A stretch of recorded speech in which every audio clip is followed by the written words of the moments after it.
What's good, YouTube? It's your boy Exodia-Man here with William Candia.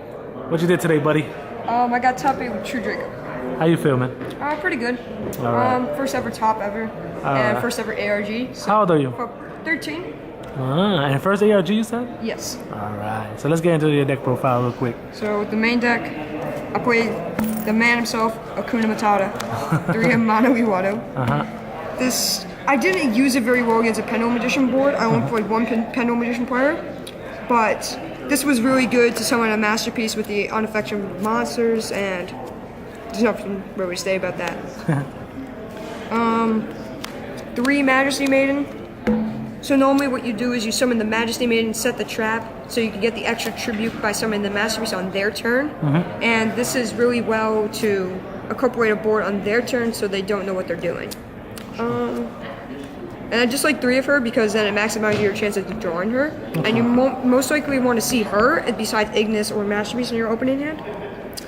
I played 2 Masterpiece and the 1 Ignis. I would play 2 Ignis if it wasn't at 1, and Masterpiece is Masterpiece, unaffected by anything you tribute for it. And I was just saying more about that. Going into the spells, total 9 monsters. 3 Diagram, 3 Terraforming. Enough said. Nothing to say about this. It's just common, common sense. 2 Stroke. For my draw cards, I played 3 Pod Duality, because you never special except for Return, which you rarely ever do. 3 Card Demise. That card has won me so many games, it's not even funny. It should be banned, and it's not. For the 2 Draco spells, I played 3 Heritage. This is great because sometimes you get a draw 3 by tributing your own monster, so you can get that monster draw, and sometimes that 1 card can really make the difference, as well as Disciples. It has a Daigusto ability for your deck, and you get that free draw, and like again, it can really change the game state. And for my last spell, I played the God card. Myself. Moving into the traps, I played the King package. 3 APAC as well as 1 return. Nothing to say here, free pops on your opponent's board, summon Masterpiece, what are they gonna do? Yes. For crippling traps, that's what I call them. 2 strike. I would do this against a Pendulum Magician summon, or anything that's very necessary, like an Ultimate Conductor Tyranno, or sometimes I did it on Awaken the Dragon target. It's really good. And you only pay 15, which are the other ones you pay 2k or more. 2 Anti-Spell. This isn't an issue in this deck, even though you play a lot of spells, because you can have Diagram pop it if it's in your way. So it's not really that big of a deal. 2 Skill Drain. I really like this because it doesn't get sent even if you don't control it at the end of their turn. It doesn't get sent because it says your end phase. So that gives you that extra turn to get the mobility, and sometimes the Diagram can pop it if you know you're not going to have a monster with that resolution on field. Alright. 2 Rivalry of the Warlords. This worked great against most decks, including Pendulum Magicians, because you only have worms on the field, so you just Rivalry of the Warlords, and then they have to get rid of almost their entire board when they summon that Electromite. And for my 41st card, basically an Upstart Goblin, but I played Storm Mirror Force. I like this over Upstart Goblin because giving your opponent that extra 1,000, sometimes you want to push for game and you don't have that little bit of damage, and Upstart's just going to make it that much harder to get.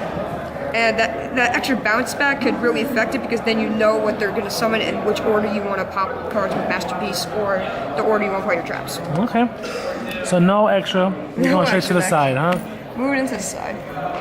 For hand traps, I played 2 Ghost Ogre. Didn't side this at all today, shockingly. Nothing to say much about that. 2 Ash. I sided this against Dino once. Didn't help me much. But what's great is with Ash and the Ghost Ogres is when you side them in, and if you have like a card demise and that's breaking in your hand, you can set it, and if you get a Masterpiece, you can still tribute it as a face down.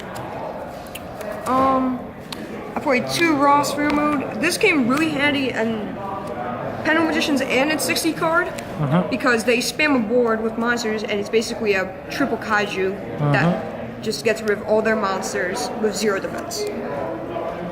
That's it for the monsters on the side. spell, so I had 3 Cyclone and 1 Raigeki. I like Cyclone over Twin Twist just because sometimes you'll go against a True Draco mirror and you'll pop their back row and then make her pop stuff on your field and you don't want that, so you want to banish it instead. And sometimes that extra 1,000 really doesn't make that big of a difference. Okay.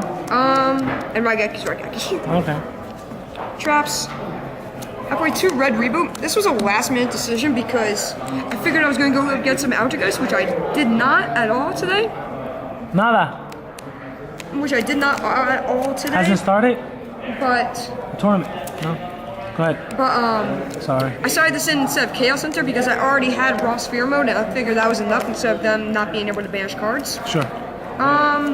With 2 D barrier, this came really handy as well in Pendulum Magicians to just flip, say Pendulum. I made a board in my first game that I still lost.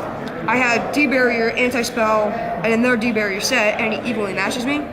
So it was really kind of frustrating, and I just got OTK'd after that. Sure. And then the 15th card I play Solemn Judgment, because sometimes your opponent will, because you know going into game 2 if you lost the first one, that you're going to side the Solemn Judgment, so even though you already have 2 strike or anything, having that Solemn Judgment, because you know they're going to side something like Twin Twister, Raigeki, or something problematic that can clear your board, maybe even an evenly matched, you can just Solemn Judgment it and just, even though you're paying half your life points, it's worth in the result.